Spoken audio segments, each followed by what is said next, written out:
Kasih karunia dan damai sejahtera dari Tuhan Allah Bapa kita dan dari anaknya Tuhan Yesus Kristus menyertai kamu. Amin. Shalom, selamat pagi saudaraku. Mari kita melakukan tugas pekerjaan hari ini untuk kemuliaan Tuhan. Diberangkatkan firman-Nya dari 2 Korintus pasal 3 ayat 12. Tapi saya akan bacakan mulai dari ayat 10. Ayat 10 sampai dengan ayat 12, demikianlah firman Tuhan. Sebenarnya apa yang dahulu dianggap mulia, jika dibandingkan dengan kemuliaan yang mengatasi segala sesuatu ini, sama sekali tidak mempunyai arti. Sebab, jika yang pudar itu disertai dengan kemuliaan, betapa lebihnya lagi yang tidak pudar itu disertai kemuliaan. Karena kami mempunyai pengharapan yang demikian, maka kami bertindak dengan penuh keberanian, tidaklah seperti Musa yang menyelubungi mukanya supaya minta orang-orang Israel jangan melihat hilangnya cahaya yang sementara itu. Demikianlah firman Tuhan. Saudaraku yang terkasih, kemuliaan pada perjanjian lama, misalnya tentang Musa, wajahnya yang bercahaya hanya sementara. Demikian nabi-nabi yang lain, di dalam sebuah visi dan penglihatan, bersinarnya wajah mereka, kemuliaan mereka hanya sementara. Demikianlah Paulus menganalogikan bahwa di bait suci ada perabot-perabot di dalam rumah ibadah itu terbuat dari tanah, terbuat dari kayu, tetapi ada juga yang terbuat dari emas. Maka Kristus Yesus dan juga umat yang telah ditebusnya itu digambarkan, dianalogikan sebagai emas murni yang dimuliakan. Sebuah emas ketika dipermuliakan juga dengan kemuliaan Tuhan Yesus, maka akan melebihi kemuliaan yang lain-lain. Pengharapan akan mendapat kemuliaan.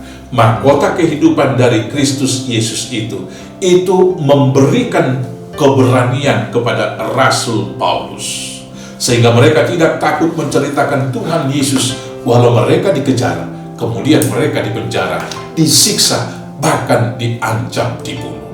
Karena itulah pengharapan itu memberikan keberanian. Sekarang saudara-saudaraku yang terkasih, kalau kita punya pengharapan, maka dalam semua aktivitas kehidupan, dimanapun kita ditempatkan oleh Tuhan, kita pasti akan memiliki keberanian untuk bersaksi. Sama seperti keberanian seorang pria muda yang bermaksud untuk mengunjungi pacarnya di kampung, melewati pekuburan.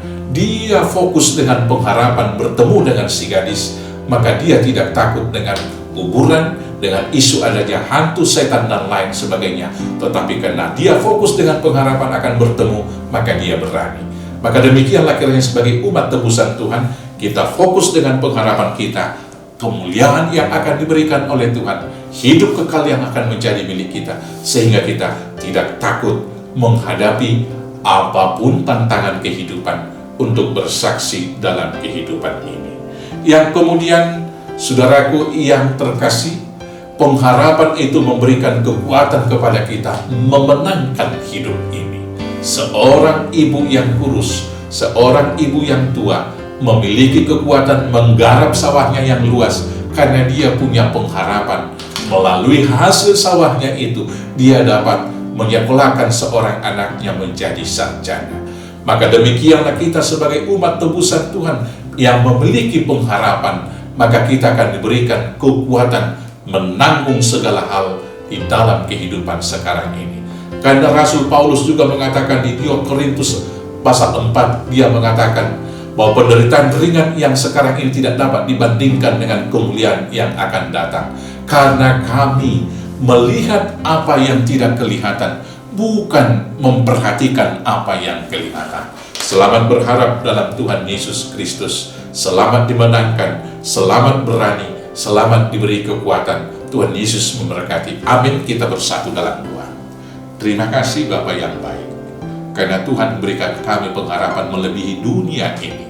Itulah kiranya yang memberikan keberanian bagi kami menjalani kehidupan yang penuh tantangan. Pengharapan itu yang beri kekuatan pada kami menanggung segala hal dalam kehidupan untuk bersaksi demi kemuliaan Tuhan. Dan sekarang dengan pengharapan berkat yang dari Tuhan, Berangkatkan kami melakukan semua tugas panggilan kami. Hanya di dalam nama Yesus Kristus Tuhan kami. Amin. Selamat beraktivitas. Tuhan Yesus memberkati. Horas, horas, horas.